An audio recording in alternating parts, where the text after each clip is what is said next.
आप देख रहे हैं सिटी 24 और मैं हूं आपके साथ खुशबू परमार। आइए नजर डालते हैं शहर की प्रमुख खबरों की ओर। शिप्रा नदी में बाढ़ के हालात हो गए हैं। छोटे पुल से 3 फीट ऊपर पानी से घाट पर स्थित मंदिर जलमग्न हो गए। होमगार्ड व तैराक दल तैनात किया गया है।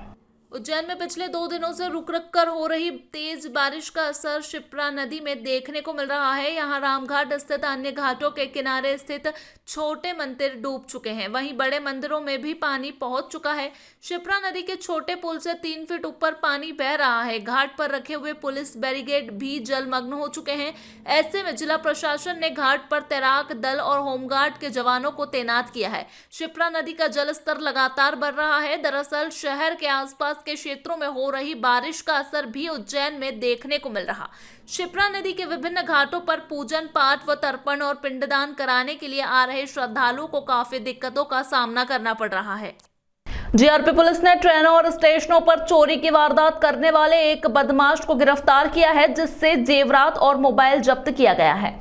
जीआरपी थाना प्रभारी ने आज दोपहर को बदमाश के पकड़े जाने का खुलासा करते हुए बताया कि रानी नामक महिला अपने परिवार के साथ जयपुर चेन्नई ट्रेन से महाकाल दर्शन करने उज्जैन आई थी और रात को स्टेशन परिसर में सो गई थी। इस दौरान कोई अज्ञात बदमाश महिला का पर्स चुरा ले गया था, जिसमें सोने के आभूषण के अलावा एक कीमती मोबाइल भी था। जीआरपी पुलिस ने मामला दर्ज करने के बाद सीसीटीवी फुटेज के आधार पर बदमाश की तलाश करते हुए रतलाम से संदीप कहार नामक युवक को हिरासत में लिया, जिसने पूछताछ में महिला का पर्स चुराना कबूल किया। इसके बाद उसके घर से एक मंगलसूत्र और एक अंगूठी के अलावा एक महंगा मोबाइल जब्त किया गया है। थाना प्रभारी ने बताया कि पकड़े गए बदमाश के खिलाफ रतलाम में आधा दर्जन आपराधिक मामले दर्ज हैं, जो ट्रेन और स्टेशन परिसर में चोरी की वारदात करता है। खुलासा क्या है, क्या पूरा घटना क्या है? ये फरियादिया रानी अनंता नादेरकर ये अपने परिवार के साथ महाकाल दर्शन करने हेतु तो जयपुर हैदराबाद ट्रेन से रेलवे स्टेशन उज्जैन आए थे और रेलवे स्टेशन उज्जैन आके पार्सल ऑफिस मुसाफिर खाने में अपना पर्स लेडीज पर्स सिरहाने रख के सो गए। सुबह 6:30 बजे इनकी नींद खुली तो देखा इनका पर्स नहीं था। फरियादिया थाने पे आई, जिसका अपराध पंजीबद्ध किया। अपराध पंजीबद्ध करने के बाद सीसीटीवी फुटेज प्राप्त किए और घटना दिनांक से लगातार सीसीटीवी फुटेज के आधार पर तलाश करते रहे। कल दिनांक को आरोपी संदीप पिता लक्ष्मी नारायण महावर, उम्र 20 वर्ष, निवासी गांधीनगर राधा कृष्ण मंदिर के पास, थाना उद्योग क्षेत्र रतलाम, ये मिला तो इससे पूछताछ की। पूछताछ में इसने अपना जुर्म स्वीकार किया। फिर आरोपी की निशानदेही पे आरोपी के मकान रतलाम से एक सोने का मंगलसूत्र, बजनी 2 तोला लगभग, एक सोने की अंगूठी बजनी लगभग 4 ग्राम, एक सैमसंग कंपनी का मोबाइल कीमती 22,000 रुपये का जब्त किया गया। इसने रतलाम के इसके कई अपराध हैं। रतलाम जिले से इसने कई अपराध किए हैं, जो एक करीब 6 अपराध हैं रतलाम के। इसमें चोरी है, 25 आर्म्स एक्ट है, 49 से आबकारी एक्ट है। ये मूलतः जो है ट्रेन में चोरी करता है? ये मूलतः ट्रेनों और स्टेशनों पे चोरी करता है। ये अपने नशे करता है, नशे का आदी है और इसके हिसाब से इसके साथ में और भी कोई गैंग है? इसके साथ में ये कहीं पकड़ाया, अभी इसने किसी के नाम खुलासा नहीं हुए। कल शाम को हुई तेज बारिश के कारण किसानों के खेत में पानी भर गया, जिसके कारण सोयाबीन की फसल खराब हो रही है। देवास से बड़नगर तक नेशनल हाईवे NH9 का काम चल रहा है। ठेकेदारों की लापरवाही के कारण किसानों के खेतों में पानी भरा है, जिसके कारण उनकी फसलें खराब हो रही हैं। दरअसल रोड के बीच में से पानी की निकासी नहीं दी गई, इसी वजह से किसानों की फसलें खराब हो रही है। किसान मनोज सिंह ने बताया कि रोड के कारण मेरे खेत में सब पानी भरा गया, जिसके कारण मेरी फसल खराब हो गई। पानी का प्रॉपर निकास नहीं किया गया है। जो पानी का निकास किया गया है, जहां पुराना नाले थे वहां पर नहीं और दूसरी जगह पे किया गया है, जिससे नए नाले बन रहे हैं और फसल का नुकसान हो रहा है। करीब कितने किसान हैं जिनकी फसल नष्ट हो गई है? तकरीबन 15 से 20 ऐसे किसान हैं जिनके खेत में नए नाले बन चुके हैं और फसल पूरी तरह से बर्बाद हो चुकी है। क्या चाहते हैं आप? मैं ये चाहता हूँ कि पानी की प्रॉपर निकासी हो, रोड के किनारे गाँव के नाले में जाके मिले, जिससे किसानों का नुकसान बच जाए और ये जो फसल का नुकसान हुआ उसको किसानों को मुआवजा मिले। अजाक्स संगठन द्वारा सीधी में हुए पेशाब कांड के विरोध में आज कोठी पैलेस पर राष्ट्रपति के नाम ज्ञापन भेंटकर आरोपी को कड़ी सजा दिए जाने की मांग की गई। मध्य प्रदेश के सीधी में एक आदिवासी युवक के साथ भाजपा नेता द्वारा किए गए अमानवीय कृत्य का प्रदेश भर में विरोध किया जा रहा है। जगह जगह विभिन्न राजनीतिक दलों और संगठनों द्वारा धरना प्रदर्शन किए जा रहे हैं और उज्जैन में भी अजाक्स संगठन ने सीधी कांड के विरोध में कोठी पैलेस पर नारेबाजी करते हुए तहसीलदार रेखा सचदेवा को राष्ट्रपति, राज्यपाल और मुख्यमंत्री के नाम संबोधित ज्ञापन सौंपकर आरोपी को कड़ी सजा देकर पीड़ित आदिवासी युवक को न्याय दिलाने की मांग की गई। अजाक्स के जिला अध्यक्ष डॉक्टर RL परमार ने कहा कि पीड़ित युवक के पैर धो लेने से मात्र अपराध क्षमा योग्य नहीं हो जाता है। कुल मिला के बात यह है, जिस तरह से आज इंसानियत में पशुता का प्रवेश हो रहा है और जिस तरह से सरदार वल्लभ भाई पटेल ने 565 रियासत करके इस भारत को एक बनाने की कोशिश की है, वही भारत जो है वापस जो है पशुता के नाम पर अलग अलग होने की कोशिश करेगा। क्योंकि इस देश की आबादी का 40% भाग अनुसूचित जाति जनजाति के लोग आते हैं और जब उनको न्याय नहीं मिलेगा तो निश्चित है कि वो विद्रोह करेगा। और ऐसी स्थिति में सबको ध्यान रखना चाहिए, चाहे कितने भी आप किसी भी धर्म पे खर्च कर रहे हो, लेकिन अनुसूचित जाति जनजाति के साथ मानवता का व्यवहार करना पड़ेगा। क्योंकि भारत की संप्रभुता, भारत की एकता और भारत की अखंडता को बनाए रखने के लिए हमें कार्य करना है। और इस देश की 565 रियासतों को आप अलग अलग करना चाहते हैं तो निश्चित है कि किसी व्यक्ति पर पेशाब करो, किसी व्यक्ति पर मारो, किसी व्यक्ति को जिंदा जलाओ, इस सबकी एक सामूहिक कार्रवाई अनुसूचित जाति जनजाति करेगा। निश्चित है कि प्रवेश शुक्ला द्वारा जो कृत्य किया गया है वो जघन्य अपराध की श्रेणी में आता है और जघन्य अपराध की श्रेणी में उसे कठोर दंड दिया जाना चाहिए। और कठोर दंड इस तरह से हो कि आने वाली कोई घटना हो ना हो। इस तरह से जातिगत जो दुर्भावना इस देश में बढ़ रही है, उस तरह से इस देश अलगाववाद की तरफ बढ़ रहा है। राष्ट्रपति महोदय, राज्यपाल महोदय और माननीय मुख्यमंत्री महोदय से हम ये निवेदन करते हैं कि किसी व्यक्ति का अपराध जो है पैर को धोने से क्षम्य नहीं होता है। उस अपराध की जो कार्रवाई अन्य लोगों के साथ की गई है वो कार्रवाई उस व्यक्ति के साथ की जानी चाहिए ताकि देश का संविधान सुरक्षित रहे और देश सुरक्षित। जिस व्यक्ति के पैर धोएगा आपका कहना कि वो नहीं है, मतलब कुल मिला के ये है कि जो न्याय आपने किसी अन्य समाज के साथ किया, उसका बुलडोजर चला के उसका घर जलाया, तो वो उस व्यक्ति के साथ भी होना चाहिए। पैर धो के ऐसा तो नहीं, पैर धो के किसी का अपराध क्षमा हो जाता है या अपराध क्षम्य हो जाता है। मतलब कुल मिला के उसको न्याय, अनुसूचित जाति जनजाति को न्याय मिलना चाहिए। बात ये नहीं कि उसने पशुता पैदा करी है और पशुता का दंड है कठोर दंड। जिस तरह से आपने राजदंड को स्थापित किया, उस राजदंड का पालन करना सीखे और राजदंड का अगर पालन करना नहीं सीखे तो भारत को अखंडित करने का मतलब खंड खंड करने का दुर्भाग्य भी आप पर मढ़ा जाएगा। मैं डॉक्टर RL परमार, अजाक जिला अध्यक्ष उज्जैन। विश्व जनसंख्या दिवस के अवसर पर जन जागृति के लिए रैली निकाली गई। विश्व में भारत आज सर्वाधिक जनसंख्या वाला देश है और इसकी जनसंख्या में तेजी से इजाफा हो रहा है, इसलिए लोगों में जागृति लाना आवश्यक है। इसलिए 11 जुलाई को विश्व जनसंख्या दिवस मनाया जाता है। कार्यालय मुख्य चिकित्सा स्वास्थ्य अधिकारी उज्जैन द्वारा इस अवसर पर आयोजित जन जागृति रैली का आयोजन किया गया। चरक हॉस्पिटल उज्जैन से निकली इस रैली को जिला स्वास्थ्य अधिकारी डॉक्टर KC परमार ने हरी झंडी देकर रवाना किया। इस रैली में शामिल स्वास्थ्य कार्यकर्ता ने जनसंख्या नियंत्रण के स्लोगन लेकर लोगों में जनसंख्या वृद्धि पर रोक लगाने की अपील की। इस प्रकार से मना रहा है स्वास्थ्य विभाग जनसंख्या दिवस में जन जागरूकता के लिए हम लोग एडवोकेसी के लिए काम कर रहे हैं। इसके साथ में रैली के लोगों को परिवार समिति ऐसे करके दे रहे हैं जी, स्थायी साधन कौन से होते हैं, अस्थायी कौन से होते हैं इसके बारे में। और अब तो नए नए जो साधन आ गए जिसमें रोज़ रोज़ दवाई नहीं लेनी पड़ती, कुछ जैसे अंतरा है वो कुछ गैप के बाद लेना पड़ता है, तो आसान हो गया है। तो इनकी सबकी जानकारी दे रहे हैं और ये पूरा 1 माह चलेगा, 8 जुलाई से लेकर 11 अगस्त तक। Thank you sir. फिलहाल वक्त हो चुका है एक छोटे से ब्रेक का, फिर मुलाकात होगी ब्रेक के बाद।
ब्रेक के बाद एक बार फिर आप सभी दर्शकों का स्वागत है। आइए नजर डालते हैं शहर की प्रमुख खबरों की ओर। मनाली घूमने गए उज्जैन के आधा दर्जन युवक खो गए हैं। परिजनों ने मीडिया के माध्यम से जानकारी दी है। बारिश के इस मौसम में युवा अधिकतर मनाली व अन्य जगहों पर घूमने जाते हैं। इसी के चलते उज्जैन के आधा दर्जन से अधिक युवा एक साथ मनाली सहित अन्य जगह घूमने गए हैं। इसी दौरान मनीषा यादव, सनी यादव, अभिषेक मकरान व अन्य युवक लापता हो गए हैं। परिजन ने जानकारी देते हुए बताया कि 6 जुलाई को वो उज्जैन से मनाली के लिए निकले थे, जिसके बाद लगातार बात हो रही थी। पिछले 3 दिनों से बच्चों की परिवारजनों से बातचीत नहीं हो पा रही है, जिसके बाद घबराए परिजनों ने मीडिया को जानकारी दी और सरकार से मदद की गुहार लगाई है। खास बात तो यह है कि मनाली के आसपास वाले क्षेत्रों में नेटवर्क प्रॉब्लम की वजह से कई बार संपर्क नहीं हो पाता है, इसलिए परिजनों की बच्चों से बात नहीं हो पा रही है। सर, परिवार के कितने सदस्य जो हैं वो अभी तक संपर्क नहीं हो पा रहा है, कहाँ वो रुके हुए हैं? हमारे परिवार से 2 बालक गए हैं, एक मोहित यादव, मोनिश यादव व सन्नी यादव, और 3 दिन पहले मनाली में इनसे संपर्क हुआ था। ये रात के टाइम फ़ोन पे बात हुई थी। उसके बाद फिर अब तक कोई संपर्क नहीं हुआ है। जहाँ भी प्रशासनिक और हेल्पलाइन नंबर पे बात की है वो बता रहे हैं वहाँ का नेटवर्क और लाइट पानी सब बंद है। मनाली में किसी संपर्क नहीं हो पा रहा है। स्थानीय प्रशासन से भी हमने बात की, उनका भी संपर्क नहीं हो पा रहा है। अब कैसे भी करके राज्य शासन और प्रशासनिक शासन हमारे बच्चों से बात करा दे, पता चल जाए कि वो सुरक्षित है, कहाँ है। जी सर, आपका पूरा नाम बता दीजिए। हरी सिंह यादव। सर, परिवार के कितने लोग जो हैं वो लापता हैं, क्यों उनसे संपर्क नहीं हो पा रहा है, क्या कुछ अपडेट है? मेरा भतीजा और बच्चा है, वो लगभग 6 तारीख को निकले थे और 8 दिन का बोल के गए थे, और अभी 3 दिन से तो कोई बातचीत नहीं हो पा रही हमारी। सरकार से चाहता हूँ कि मैं जैसे तैसे हमारी बात करवा दे।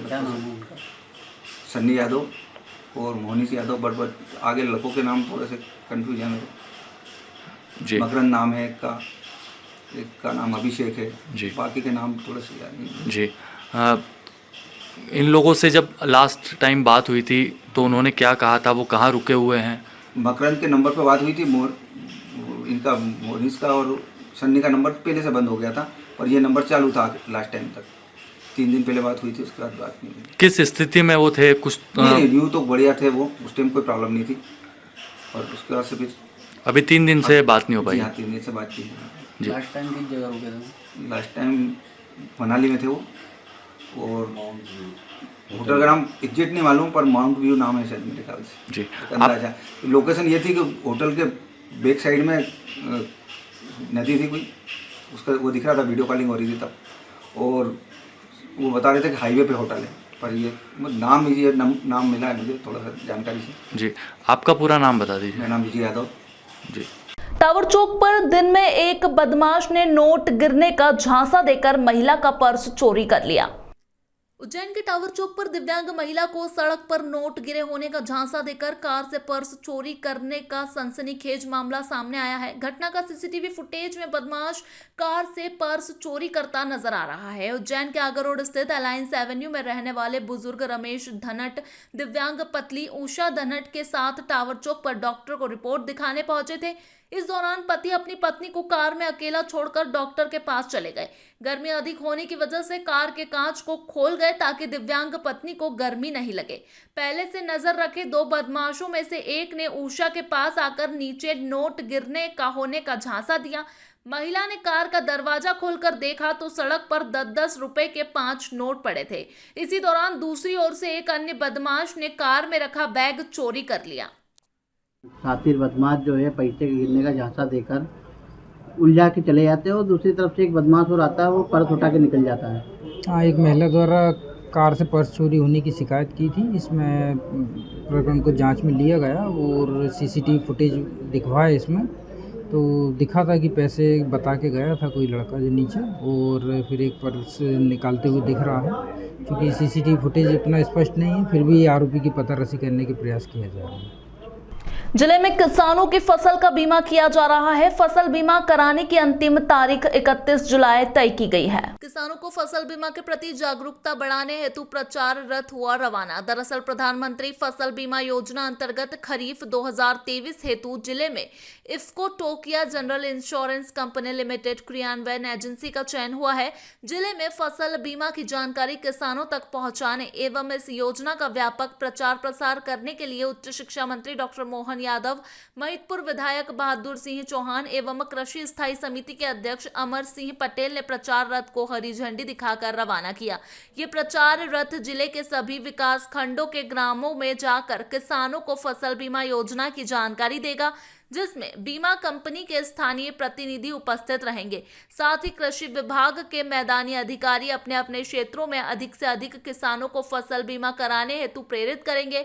इस अवसर पर आरपीएस न्यायक उप संचालक कमलेश राठौर, सहायक संचालक सुबोध पाठक, भगवान सिंह, जिला प्रबंधक IFFCO Tokio general insurance company, ग्रामीण कृषि विस्तार अधिकारी मनोहर गिरी, कृकेश शर्मा, अविनाश गुजराती, राजेश चौहान एवं बीमा कंपनी के प्रतिनिधि मुख्य रूप से उपस्थित थे। हरी झंडी दिखाते हुए उच्च शिक्षा मंत्री डॉक्टर यादव ने जिले के किसानों से निवेदन किया कि विपरीत परिस्थितियों एवं प्राकृतिक आपदाओं से बचने के लिए जिले के किसान भाई फसल बीमा अवश्य कराएं। खरीफ मौसम में फसल बीमा कराने की अंतिम तिथि 31 जुलाई 2023 तक है। उप संचालक कृषि नायक ने किसान भाइयों से अनुरोध करते हुए कहा कि जिस बैंक से आपका किसान क्रेडिट कार्ड बना है, वहां जाकर फसल बुआई प्रमाण पत्र एवं पटवारी हल्के की जानकारी संबंधित बैंक में जाकर उद्घाटन करवाएं। अऋणी व डिफॉल्टर कृषि भाइयों से आग्रह है कि अंतिम तिथि का इंतजार न करें, अपनी फसल का बीमा आवश्यक रूप से करावें ताकि किसी भी प्रकार की फसल नुकसान होने पर उसकी भरपाई हो सके। मंत्री नरेंद्र सिंह जी तोमर, हमारे अपनी राज्य सरकार के मंत्री कमल पटेल जी और हमारे इस अवसर पर माननीय बहादुर सिंह जी और हमने सबने मिलकर किसान बीमा की योजना को लेकर रथ की ये जो शुरुआत की है। किसान बीमा का आपने अभी लाभ देखा है, 3000 रुपये 2500 रुपये बीघा भी मिला है। तो बीमा का बहुत महत्व इस जगह को दिखाने के लिए कृषि विभाग ने ये आयोजन किया है। मेरी अपनी ओर से इस बार जो है बीमा जो कंपनी है इफ्को टोकियो कंपनी उज्जैन जिले के लिए अधिकृत हुई है। तो ये अभी मेरा इस अवसर पर समस्त किसान भाइयों से अनुरोध है कि जो फसल बीमा है, अपनी सोयाबीन फसल का बीमा, अपनी फसल की जोखिम दूर करने के लिए समस्त किसान भाई बीमा कराएं। बीमा की अंतिम तारीख 31 जुलाई है। 31 जुलाई तक आप अपना बीमा आवश्यक रूप से करा। और जो अग्रणी किसान भाई हैं वो अपने कियोस्क सेंटर पे बीमा एजेंट या फिर आपका जिस बैंक में सेविंग अकाउंट है वहाँ पर जाकर आप फार्म भरें और प्रीमियम जमा करके आप भी आवश्यक रूप से बीमा कराएं ताकि आगे होने वाले जोखिमों से बचाया जा सके। माननीय प्रधानमंत्री जी और माननीय मुख्यमंत्री जी की ये जो योजना है, इसके तहत हमारे समस्त किसान भाई लाभान्वित हों, इसके लिए आज प्रचार रथ का भी जो है उसको भी रवाना किया है। गांव-गांव में घूमेगा किसान भाइयों को जागरूक करने के लिए, ताकि अधिक से अधिक किसान भाई बीमा की जानकारियां प्राप्त करें और बीमा अवश्य कराएं। धन्यवाद। आपकी कंपनी को किस प्रकार से आपने प्लान किया है कि 31 तारीख तक उसके अधिक से अधिक लोग करा पाएँ? 31 तारीख तक जो है हमारा रथ प्रत्येक गांव को कवर करेगा, है ना। उसके लिए हमने प्रत्येक गांव का रूट बना लिया है ना। प्रत्येक गांव में जाएगा अऋणी किसानों को संबंधित बैंक शाखा जहाँ पर उसका सेविंग अकाउंट है वहाँ पे, या बीमा एजेंट और जो भारत सरकार का PMFBY की साइट है उसके माध्यम से फसल बीमा करा सकते हैं। क्या फ़ायदे मिलते हैं किसानों को इससे? किसानों को ओलावृष्टि, जल भराव, इस प्रकार की अनेक प्राकृतिक आपदाओं के विषय में उनको 72 घंटे के अंदर बीमा कंपनी को सूचना देनी रहती है। और उनका व्यक्तिगत नुकसान हुआ है तो उसके बाद में उनका 7 दिवस के अंदर सर्वे होकर उनको संबंधित लाभ दिया जाता है योजना के। जिला अस्पताल और माधवनगर को स्वास्थ्य सुविधाओं और क्वालिटी सर्विस के चलते विभाग को कायाकल्प अवार्ड प्राप्त हुआ है। उज्जैन में स्वास्थ्य सेवाओं में सुधार के चलते जिला अस्पताल व माधवनगर सिविल हॉस्पिटल का कायाकल्प अवार्ड के लिए चयन हुआ है। इसमें जिला अस्पताल को 3 लाख, वहीं माधवनगर को 1 लाख रुपए की राशि प्राप्त होगी। साथ ही जिले के कुछ अन्य शासकीय अस्पतालों को भी अवार्ड मिला है। लोक स्वास्थ्य एवं परिवार कल्याण मंत्री डॉक्टर प्रभुराम चौधरी ने वर्ष 2022-23 के कायाकल्प अवार्ड की घोषणा मंत्रालय में की। विसी के सभी जिला चिकित्सालय, अस्पताल, सामुदायिक स्वास्थ्य केंद्र और प्राथमिक स्वास्थ्य केंद्रों को अवार्ड की जानकारी दी गई। चौधरी ने कहा कि इस वर्ष पिछले वर्ष की तुलना में दोगुना से अधिक संस्थाओं को कायाकल्प अवार्ड दिए जाएंगे। Civil surgeon doctor PN Verma ने बताया कि योजना में जिला चिकित्सालय उज्जैन को 3 लाख रुपए का कायाकल्प प्रशस्ति अवार्ड प्राप्त हुआ है। इसी तरह सामुदायिक स्वास्थ्य केंद्र झारड़ा, नरवर और घटिया को 1-1 लाख रुपए के अवार्ड व सिविल अस्पताल माधवनगर और खाचरोद को 1-1 लाख रुपए के अवार्ड प्राप्त हुए हैं। उन्हेल के प्राथमिक स्वास्थ्य केंद्र ने 2 लाख रुपए का अवार्ड प्राप्त किया है। नांदेड़, ढाबलाहुर्द, ताजपुर और कायथा के प्राथमिक स्वास्थ्य केंद्रों को 50-50 हजार रुपए के अवार्ड प्राप्त हुए हैं। मंत्री द्वारा कायाकल्प अभियान का डिक्लेरेशन किया गया है, उज्जैन की क्या पोजीशन रही और अपन कितने उसमें आए सब? देखिए, कायाकल्प में हम 2017 से लगातार अपनी जो पोजीशन है उसमें हमारे को 1 नंबर प्रथम उस पर आए थे हम, और जब से हमने उसको मेंटेन करके रखा है तो हमें अभी मेंटेनेंस का सांत्वना पुरस्कार हर वर्ष मिल रहा है। इसका आकलन हर वर्ष होता है, ठीक, और वो हमने मेंटेन करके रखा है। कितनी बिंदुओं पर जांच होती है सर इसमें? ये तो लगभग 18 डिपार्टमेंट में जांच होती है, 18 विभाग रहते हैं और 18 विभागों की एक जो है सूची रहती है कि किस विभाग में क्या क्या सुविधाएं उपलब्ध होना चाहिए, जैसे दवाइयों से लेकर ऑपरेशन से डॉक्टरों का, स्टाफ का, इंटरव्यू, सभी पॉइंट्स पे उसका आकलन किया जाता है। तो 18 डिपार्टमेंट्स का आकलन होने के बाद में उसकी लिस्ट बनती है, उसके नंबर ऐड होते हैं, उसके बाद में उसका दिया जाता है। कालिदास अकादमी में बैंक ऑफ इंडिया द्वारा लगाए गए ऋण वितरण शिविर में हितग्राहियों ने बड़ी संख्या में भाग लिया और बैंक द्वारा दी जाने वाली सेवाओं का लाभ लिया। बैंक ऑफ इंडिया उज्जैन अंचल में मंगलवार को कालिदास अकादमी में ऋण वितरण शिविर का आयोजन किया गया। शिविर का उद्घाटन महाप्रबंधक प्रधान कार्यालय उद्योलोक भट्टाचार्य एवं महाप्रबंधक राष्ट्रीय बैंकिंग समूह मध्य प्रदेश एवं छत्तीसगढ़ लोकेश कृष्णा ने किया। शिविर में ग्राहकों को विभिन्न प्रकार के ऋण जैसे खुदरा, एसएमई, कृषि आदि के लिए स्वीकृति पत्र प्रदान किए गए। बैंक ऑफ इंडिया के आंचलिक प्रबंधक केबी लाल ने बैंक के विभिन्न ऋण उत्पादकों की जानकारी दी। अचल के उप आंचलिक प्रबंधक राजीव कुमार ने बताया कि समय समय पर ऋण की अदायगी के लिए भी ग्राहकों को जागरूक रहकर ऋण की किस्त जमा करनी चाहिए। कार्यक्रम में बैंक के अन्य अधिकारीगण, ग्राहक एवं विभिन्न शाखाओं के शाखा प्रबंधक उपस्थित थे। क्योंकि बैंक जो है ये आउटरीच ऑर्गेनाइज कर रहा है, आउटरीच में आपको बुलाने की ज़रूरत नहीं है। हम आपके गांव जा कर के भी यही सारी क्रियाकलाप आपको बिना बुलाए बैंक में आपको बैठकर जो सेवा देते हैं वो भी इसी का पार्ट है। लेकिन हमारे बुलाने का तात्पर्य ये है कि जो है जैसा आपने देखा 117 साल बैंक को हो गए हैं, इतनी सारी चीज़ों में बैंक कार्य कर रहा है, उस कार्य को दर्शाना और हम डेली आपके साथ जो करते हैं उसको लोगों तक पहुंचाना कि बैंक ऑफ इंडिया भी यही सारी चीज़ें कर रहा है। दूसरे भी बैंक बाजार में होंगे, लेकिन हम किसी से कम नहीं है दोस्तों। और दूसरे प्राइवेट बैंकों से अच्छे प्रोडक्ट्स हम लोग सरकारी बैंक होने के बावजूद आप लोगों तक हम लोग पहुंचा सकते हैं। सरकारी बैंक जनरली अपने आप को कभी एडवर्टाइज नहीं करती है और ये हमारे एचओ हेड ऑफिस लेवल पर यह निर्णय लिया गया कि हम लोग पब्लिक के बीच में जाएंगे, हम उनको अपने इतिहास और बैंक के विषय में उनको बताएंगे। अभी ये हमारे national banking group Madhya Pradesh और छत्तीसगढ़ में हर अंचल में आयोजन किया गया। उसी कड़ी में आज उज्जैन में अंतिम आयोजन आज यहाँ हम लोग कर रहे हैं। पिछले एक सप्ताह में हम लोग रायपुर, जबलपुर, भोपाल, धार, खंडवा, इंदौर और फिर उज्जैन महाकाल की नगरी हम लोग आए और आप लोग के समक्ष हम लोग एक छोटा सा कार्यक्रम हम लोग प्रस्तुत कर रहे हैं। कार्यक्रम नहीं है, हम लोग अपने बैंक के विषय में बता रहे हैं। हम लोग ये बता रहे हैं कि हमारे पास वो सभी सुविधाएं उपलब्ध हैं जो हम लोग आपको अच्छे दर पर हम लोग उपलब्ध करा सकते हैं। मैं सन 87 से बैंक ऑफ इंडिया ने मुझे स्कोर रोजगार के अंदर लोन दिया था।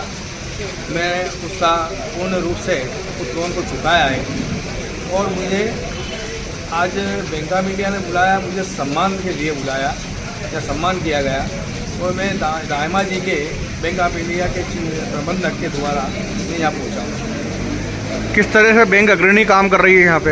ये बैंक ऑफ इंडिया तो बहुत अच्छा है, अग्रणी काम कर रही है।